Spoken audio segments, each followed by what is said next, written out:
We are a part of the Mental Health News Radio Network.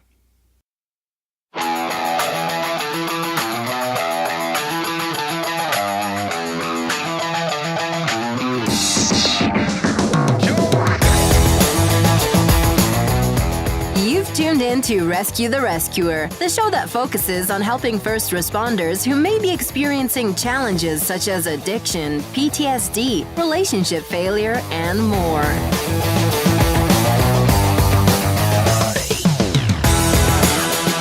We use stories of struggle and recovery to highlight successful survival strategies for those in this powerfully stressful field of work. And now, here's your host, Stephen Kavalkovich. Hey everyone, this is Stephen. Thanks for joining me on the show. I'm a former paramedic in long-term recovery from addiction and post-traumatic stress disorder. I've created this podcast to help others who may be experiencing a story similar to mine find a path beyond their problems and towards a life that they deserve. Before we get started with today's episode, let's hear this short message from one of my supporters.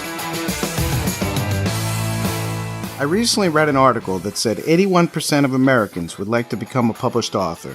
Chances are you might be one of them, right? I know I am. So what's stopping us? Writing and publishing a book takes a lot of work, can be a pain, and is expensive too, right? Not anymore.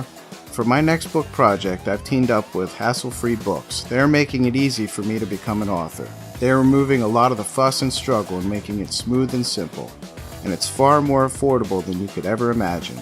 Go to hasslefreebooks.com and use promo code RESCUE to receive a 10% discount off any book project. Get started right away and become a published author in as little as 45 days. That's hasslefreebooks.com. Promo code RESCUE. All right, thanks again for joining me, and let's get started with today's show.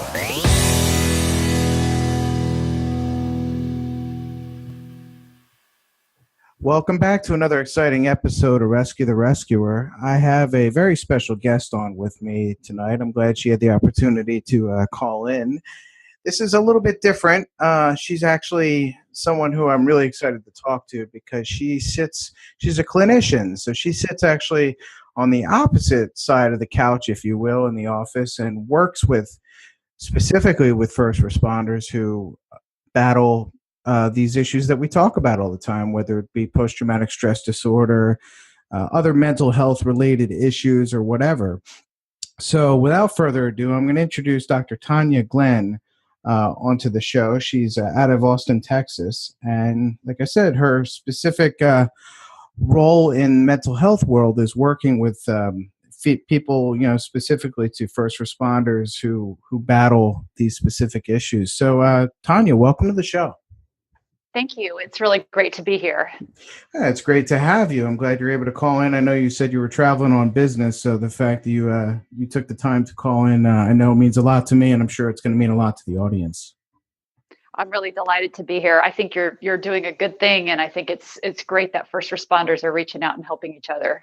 Yeah, it really is cool. I got an email last night, as a matter of fact, from someone who's been listening to the show. I believe he's out in the West Coast, out in Washington State, and he's a paramedic, firefighter, EMT paramedic who is, going through some issues. It sounds like he got caught up into diversion as far as controlled substances from his job, and he wound up getting, placed into rehab, and now he's facing it looks like he might be facing some criminal charges due to his behavior. And the email he got was really it was really exciting for me to read and to get, because sometimes, and I'm sure you feel the same way, I would imagine, this is a tough field. It's a tough field when you're out there trying to help people, just like anybody out in the actual emergency community, but you're trying to help people, and a lot of times it's a very thankless job, but it's also can be frustrating when you pour your heart and soul into this, and sometimes you don't really get the response that you're hoping for, or the outcomes don't tend to be the greatest. So when you get a thank you card or a phone call or an email from somebody who says what you're doing is making a difference, I know for me, it definitely makes me it helps me continue on my journey, because sometimes I'll get frustrated and want to give up, and I don't know. Do you feel that way sometimes too? Actually, and people ask me all the time how I keep doing this and keep doing what I'm doing, because I primarily deal with post-traumatic stress disorder, and I hear and deal with so much trauma. And that's the number one question I get asked all the time is, how do you keep doing this? And there's two parts to that answer. Number one, I work out every day. I am a total health buff. I don't drink very much. I really watch what I eat. And I work out really hard every day. And that's how I kind of process and download and, kind of figure out my day every day. And then the second part of the answer is, I get to work with some of the most amazing, fantastic people that walk this earth. First responders, I just adore them.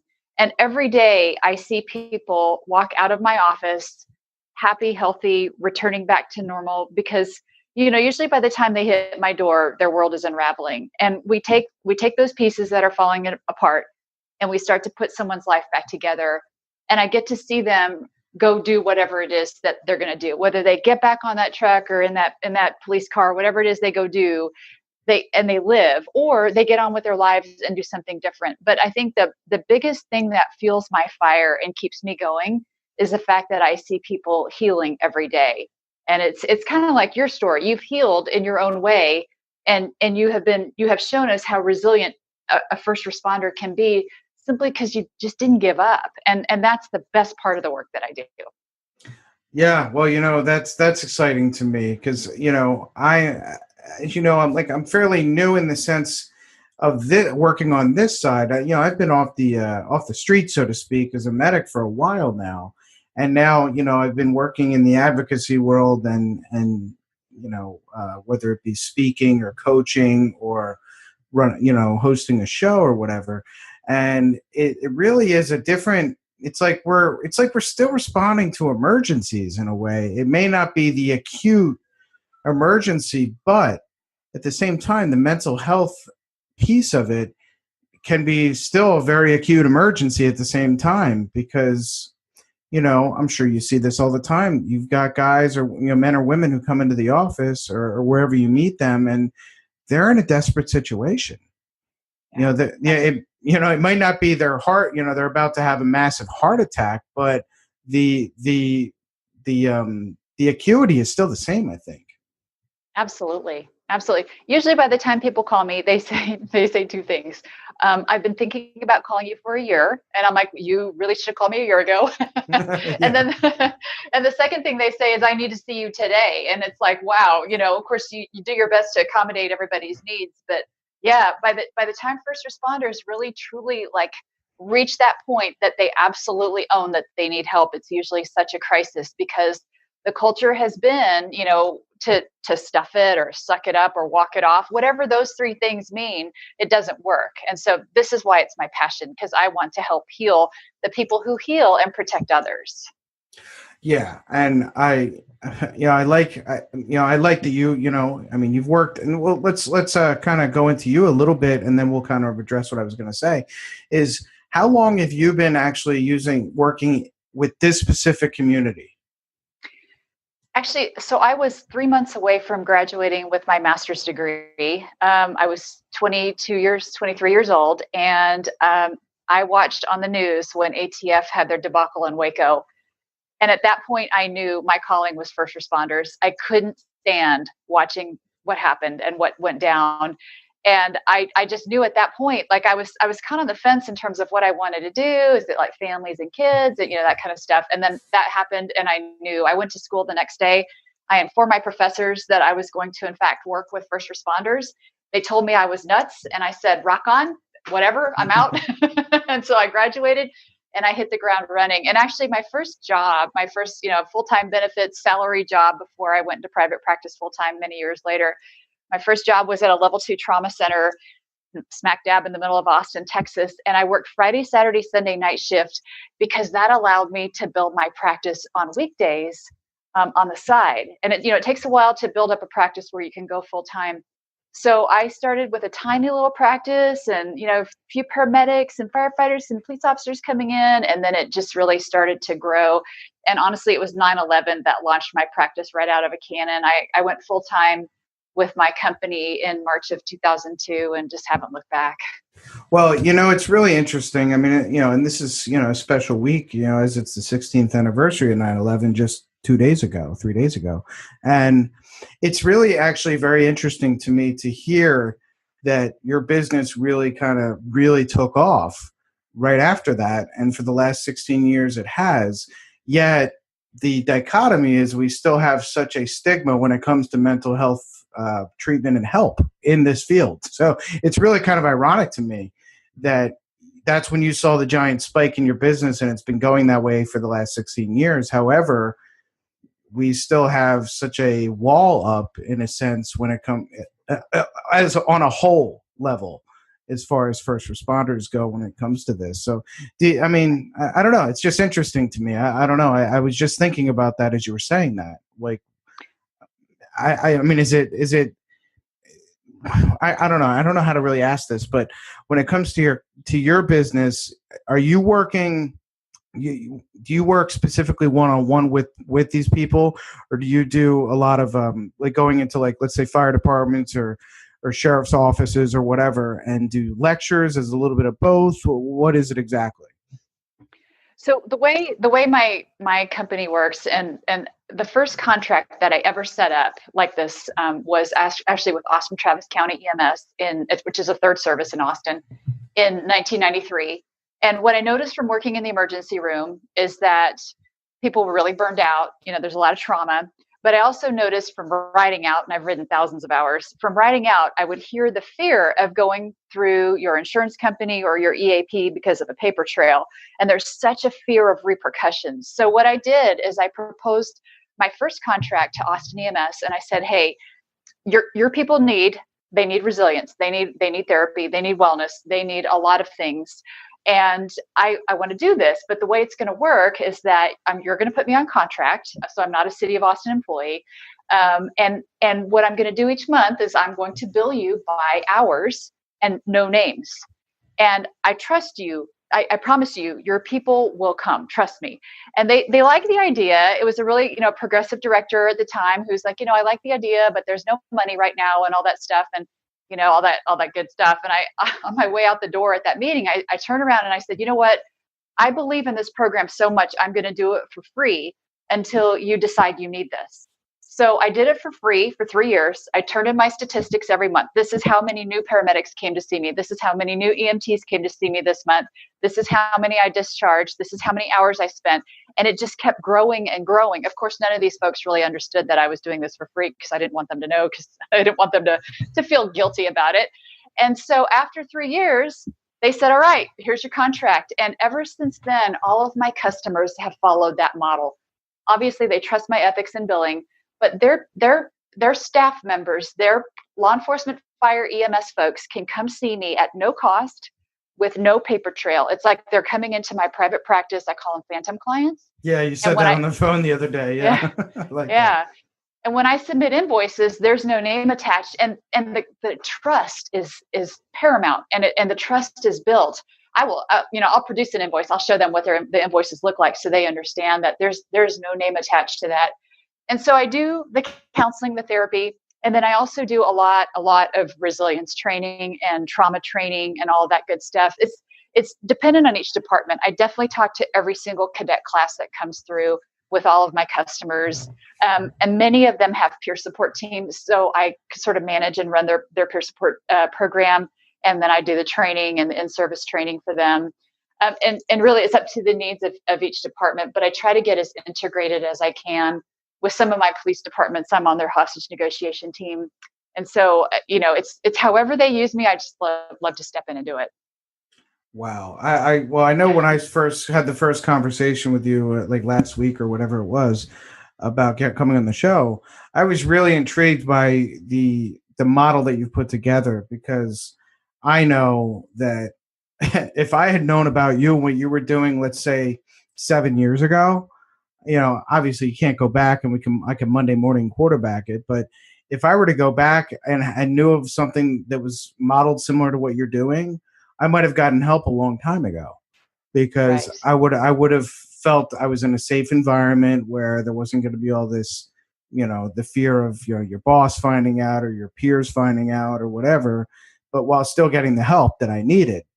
And Right. I think, anybody who's looking to get help for a mental health issue, that the anonymity is definitely something that I think is a big block and a bar, and something that bars people from getting help. But I think it's even more concentrated when it comes to first responders, because we're supposed to maintain that image of being strong and tough and Superman or something. Right. Right. and Yeah. and it's just not true. Right. Because we're Right. It's not. really, yeah. Right.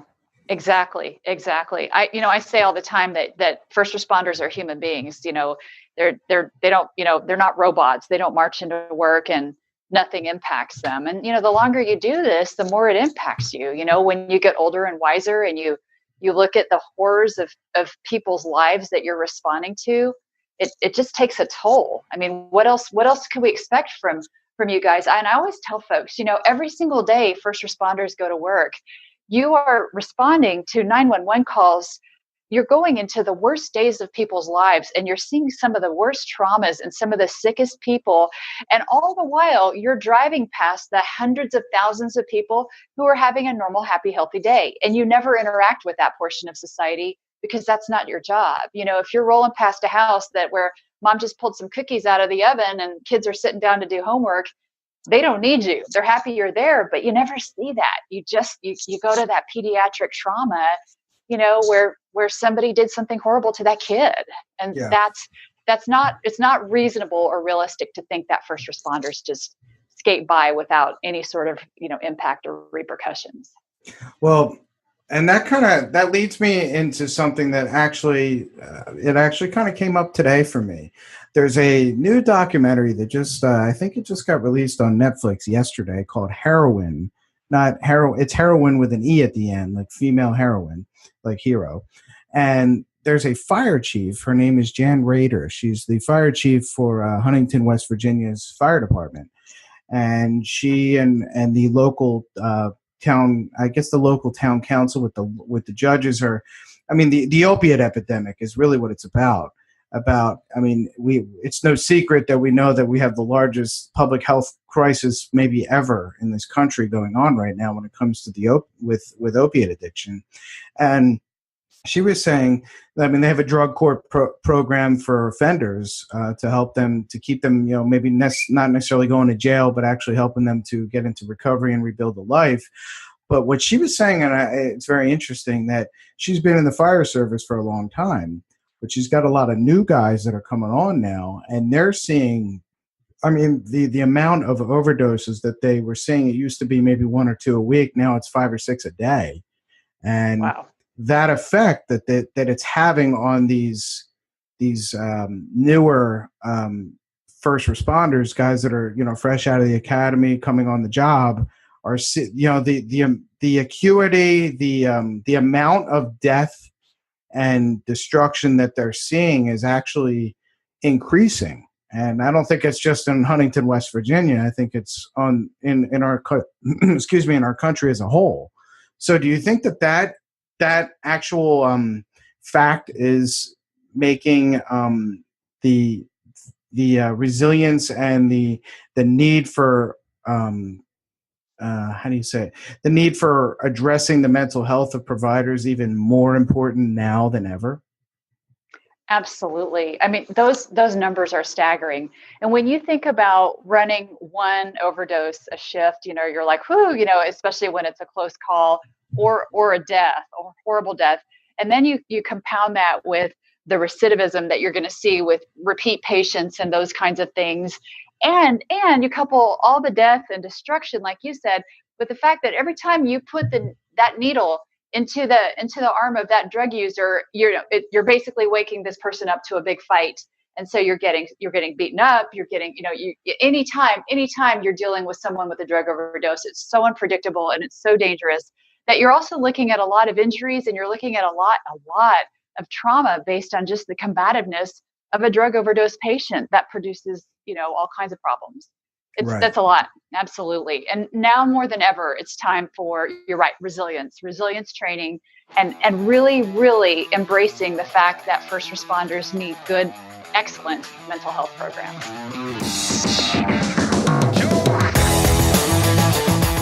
They say that pain shared is pain lessened. How would you feel if you had someone to unload your burdens with? Someone who has probably felt how you feel and been in your shoes.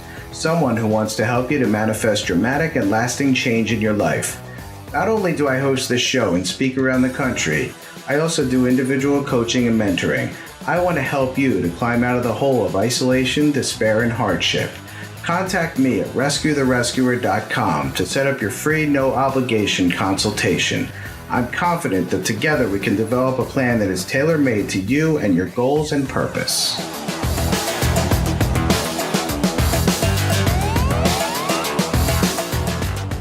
Well, it's really interesting. I had one of the battalion chiefs for Chicago Fire on the show a couple of weeks ago, and we were talking about, when a firefighter goes to their firefighting 1 test, or an EMT goes to their EMT test, anytime they have an exam, and it's a practical skills evaluation, the very first answer always has to be scene safety, body substance isolation. Like, it's drilled into their heads. But there is nothing that addresses mental health fitness at all. Right. Like, it's not in the curriculum. And it's the culture of, let's just say, the fire service or the law enforcement world is that tough attitude. And obviously we're seeing the effects of that attitude over all these years is destroying providers, and guys are losing jobs or losing their relationships. I mean, what's one of the number one issues that I've seen, and I'm sure you see it as well, in the first responder community as far as family life, is divorce. I mean, absolutely. Absolutely. and why is that? I'm sure it's large in other professions, I'm sure, but that's one thing that I've always known when I worked on the street, and when, now that I'm working in this capacity, seeing that it's, divorce is huge. And it's all just, to me, I find it just be another symptom of the greater problem. Absolutely. It's interesting you bring that up. So this week I'm not in Texas. I'm actually traveling, and one of my customers is a fire department in Arizona. And every single firefighter that I've seen this week, along with dealing with the other issues that they have brought to the table, has mentioned, can you tell me how to refocus and calm myself down before I walk in the door? And it's generally like that first day off is really rough, and I'm yelling at my children, and I'm screaming at my pets, and this is not like me, and my wife doesn't understand. And I've heard that from every firefighter this week. We've had lengthy talks about how basically, when you're on shift and you're amped up, and everything is on, and you're running in this low grade fever level of fight or flight just running through your system for however many hours your shift is, and then you have that post-shift crash. And I'm explaining to folks, your first day off, that has to be about rest and recovery. I'm really don't make big plans your first day off. Make sure that first day off is really about the crash and taking like a big nap and recovering and healing. I said, it's like people who work Monday through Friday, they tend to rest and recuperate on Sundays. Your first day off has to be like a Sunday where you just don't do a lot. And then you'll bounce back and you'll recover from that, that adrenaline crash. And then you're going to be more sound. And I said, get your families on board with this rhythm, because they'll have a much nicer husband, father person in their lives. And then of course you throw on the trauma and the pain and the anguish of what they've seen and been dealing with. And it further complicates everything. Yeah. I mean, and I don't know if you've seen the show, the Dennis Leary show. It's not on FX anymore, but it was on Rescue Me. And it's, it was actually a very well done show. I enjoyed it. But the romanticizing of the adultery attitude and the drinking on the job and the partying lifestyle of the firefighter, it's like they almost paint the picture that it's a cool thing and I'm not saying that drinking or, I'm not saying that's, I'm not here to be the moral police here or anything, but it's like that's like ingrained in the culture. Right. And obviously we see what the effects that has on the relationships in someone's life. And just the, even like the culture of this, the word brotherhood gets thrown around a lot in the blue line and the firefighter brotherhood. And I'm not saying there's anything wrong with those things. I think they're great concepts, but I tend to see that when we do find out that a guy is struggling, let's say, they tend to throw him under the bus real quick, as opposed to embrace him as a brother like they say they do, Mm-hmm. And that's unfortunately true. You see that quite a bit. I had a law enforcement officer telling me the other day, he said, you're all good in this world until you screw something up. And then everybody, quickly abandons you. Or if you have a problem, then people just kind of turn their backs. And you're right. This whole, the whole affair and that whole culture of EMS conferences used to be about sex, drugs, and rock and roll. And I think that the field is starting to take notice in this, because a lot of people have a lot of alimony and a lot of child support. And at some point, it's not cool anymore. And, honestly, when I talk to cadets, I tell them, keep the friends you have now. Yes, they work 8 to 5. Yes, they have normal jobs. They don't have exciting stories, but you go spend time with your normal friends that you have now once in a while, rather than hanging out with police, fire, EMS, because they're going to bring perspective. You tell those friends not to ask you what's the worst thing you've ever seen, or to even ask you about work. Instead, you go out and you talk about other things besides bad calls and kid calls and shitty calls and whatever else whatever else comes up when we, hang out with like-minded. And the balance is so important, because you have to stay grounded. You do. That's all there is to it. You have to stay grounded. You have to have a life outside the job. And really, the resilience factor focuses on who you are outside of work. Your family, your faith, your friends, your hobbies, all those things make you who you are. And yes, this work is a huge part of your identity. But one day when you're done and you hang up that hat, what do you have left? Right? Do you have, 5 ex-wives or 5 ex-husbands and, kids that you never talk to? Or are you, do you have a life? Well, you really struck a chord with me by saying that, because I know for me, when I lost my paramedic certification due to my choices, I mean, that was my identity. That's who I was. And once my identity was gone, I went into a complete and utter tailspin and almost died because I didn't know who I was anymore. And that's what I wanted to add. That's kind of leads into what I wanted to kind of ask you.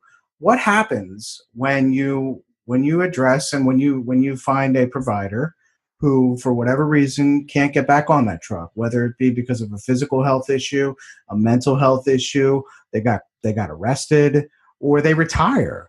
What do you say to that guy about, what, your life's not over? What do you do now?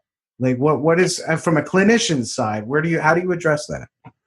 What I tell folks all the time who are in that position is I let them know, okay, so you're at this crossroads, right? And you can get stuck, and you can be depressed, and you can struggle, and you can drink a lot, and you can screw up your life, or you can look at opportunities and options. And I tell them, cast that net far and wide. I ask them, what are your interests? What have you wanted to do besides this kind of work? Or when you first started your life, what did you think you want to do before you stumbled into this? Those kinds of things, because usually people have some sort of calling. And then we work on looking at opportunities and options. I worked with a paramedic who came from Florida about 3 weeks ago, and he retired and hasn't done anything, and he's really stuck. And so we started to talk about like what interests him. And you know what, he came to the resolution, and he's now in this training actually right now. He joined it's the court advocate specialist that help foster children and advocate for foster children through the court systems and help parents get the services that they need to get better. He's now doing that.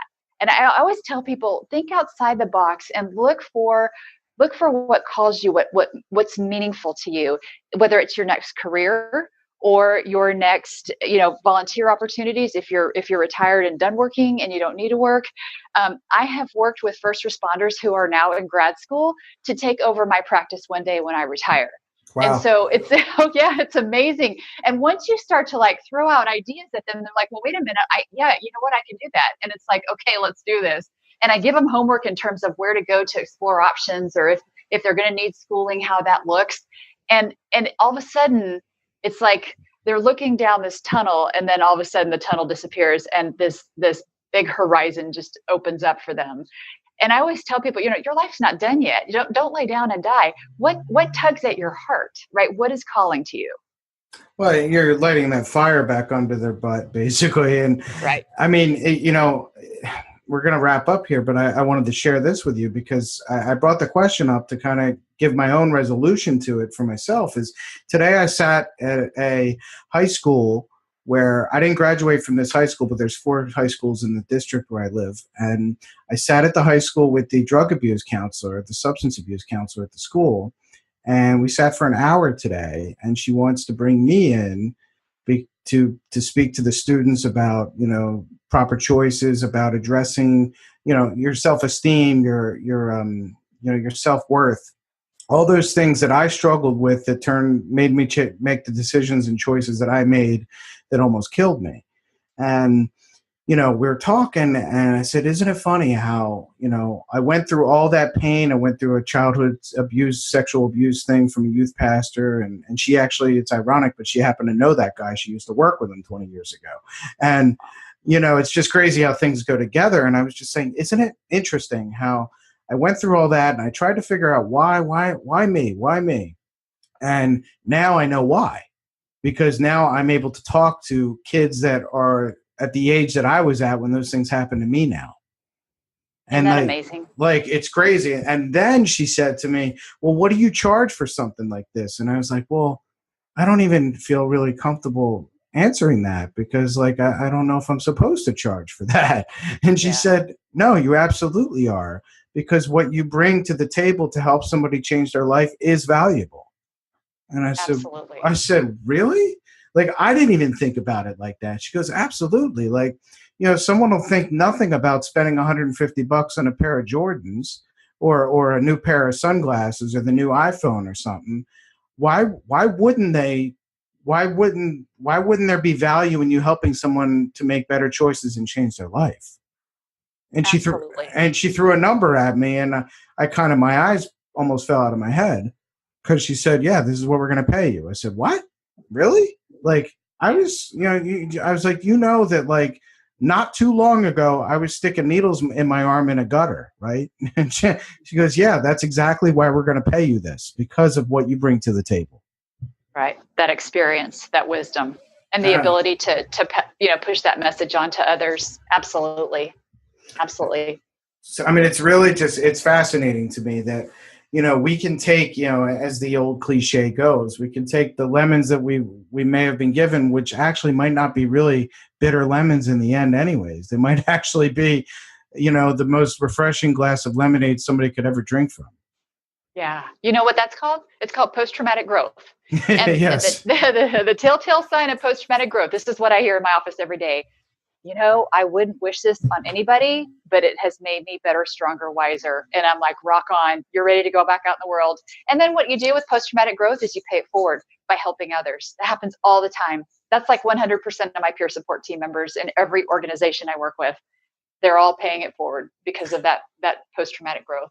And when you start getting a taste of how it feels to really pay it forward that way, you want more and more of it. You become, in a positive way, addicted to that feeling. I woke up at 3:45 this morning and drove a kid. I picked him up under a bridge in Camden, New Jersey, and drove him up to 2 hours up to North Jersey to drop him off to detox to give him a chance at new life. And I would have done it for free, but the guy who sent me to do it paid me. And I really would have done it for free. The money was a bonus. I could care less about the money. And that's when you realize there's so much more value in helping somebody without expectation. Right. It's become your calling, which is beautiful. I mean, it's crazy. It really is. I'm fascinated by it. And I'm really fascinated at what you're doing because you've taken, I mean, you even said it right before you're about to graduate. You had no idea where you were going to go. And then a tragedy that you saw happening in a town not too far from you. I'm guessing Waco's not too far. Mm-hmm. I mean, it's somewhere in Texas, so it's closer to you than me. Right. So that you saw something that was a tragedy and turned a career out of that, and look at where you are now. Yeah. Everything happens for a reason, doesn't it? You don't know always when you're in the midst of it, but everything. I just believe that every day, everything happens, and we're brought into people's lives for so many reasons. And it's amazing when you pause and look around and realize the connections. And it's just beautiful. It really is. So, Tanya, I know you're down at your business trip. So, we've kind of come to the end of the show, but I want everybody to be able to find you. So now it's your turn to kind of, give yourself a little cheerleading session for a minute and let everybody know where to find you if they need help, or if they don't know they need help, maybe, but they like what you have to say, because I do. You bet. So thank you. My website is www.TaniaGlenn, so TaniaGlenn.com. And one thing my practice is famous for is the hashtag #SuckItPTSD wristbands, because suck it up doesn't work. And so we've got these wristbands. I've actually pushed out 8,000 wristbands to first responders across the country. So if you email me, I'm happy to send you 1 or 5 or 100 wristbands at no cost. This is just something that I really like to do. I call it hashtag #SuckItPTSD Nation, because first responders come together and cheer each other on with these wristbands. So that's a little bit about who I am. That website is right there, and I've got a book coming out. Hopefully this fall it'll be out. It's called First Responder Resilience: Caring for Public Servants, and it's all about how to make things happen for first responders. So I'm super excited about that. That's great. So I'm going to keep following you, and when I see that your book's about to launch, or when it launches, we'll get you back on the show so we can promote it some more. And I definitely. I'm going to want one of those wristbands for sure. You got it. Yeah, definitely. So, any last, I try to remember to ask every guest, but I usually forget, but I remembered now. So I'll ask you, any last bit of advice or a quote that maybe it means something to you that would be something that might resonate with the audience? I think the biggest thing from my experience and my passion is that if you feel like you're struggling with post-traumatic stress disorder, get help. There's a lot of really good techniques to conquer PTSD, and you don't have to live with it for the rest of your life. I think that's the biggest misperception, is once you have it, you're stuck with it. Absolutely get help. If you want to know the best kind of help, definitely reach out to me and I can help guide you. But don't live with post-traumatic stress disorder. Perfect. That's a good end note. So, everybody, this has been a great episode. It's been a great opportunity to speak to a clinician, because you're actually the first clinician I think we've actually had on the show that's actually primarily works as a clinician, addressing our audience. So I want to thank you from the bottom of my heart and from the bottom of everybody under the sound of our voices, their hearts as well, because I know you touched me, and I'm sure if you touch me, you touch somebody else for sure. Thank you.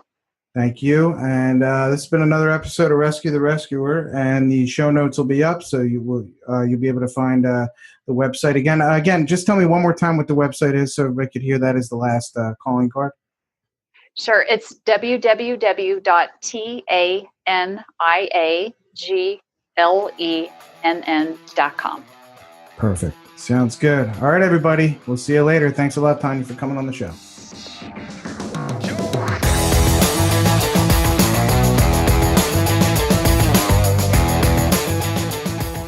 Hey everyone, thanks again for listening. I really hope it'll help you or your loved one. If you get a chance, I really would appreciate it if you could head over to iTunes and Apple Podcasts and leave a review. It will really help me out in many ways. Take care everyone, and remember, you are not alone in your struggle.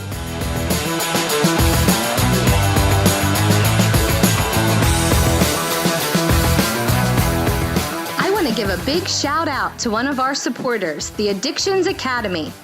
The Addictions Academy is the world's foremost accredited trainer of addiction coaches, addiction counselors, interventionists, and international master addiction coaches, offering on-site training at your rehab or facility, live virtual classroom webinars, or on-demand classes covering an extensive availability of courses and certifications.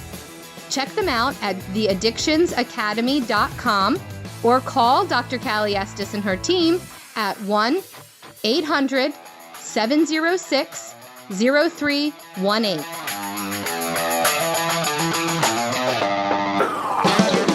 Thanks for listening to Rescue the Rescuer. For show notes and more, head on over to rescuetherescuer.com.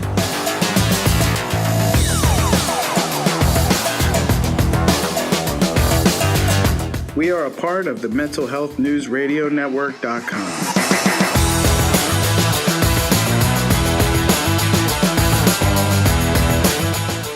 This show is produced by James Healy of RecoveryInnovators.com. If you have a message and want to start a show of your own, contact him and let him know that we sent you.